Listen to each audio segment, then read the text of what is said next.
Hey friends, if you wish to fix Windows Update error 0x80248014 on Windows 11, then please watch this video. I will guide you through the process. Now it's not very difficult. Here's what you have to do. Right click on the start button, select settings from the menu, and then go to the system tab on the list on the left hand side, and in the right pane select troubleshoot. Select other troubleshooters and then click on run corresponding to the Windows Update troubleshooter. It needs a while to work, but if it doesn't help, then the next solution is as follows. We can simply reset Windows Update components. So I have a script for you.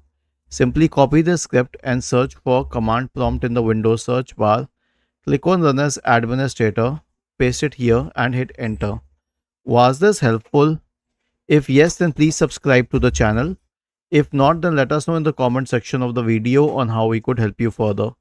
Thank you for watching this video and have a nice day.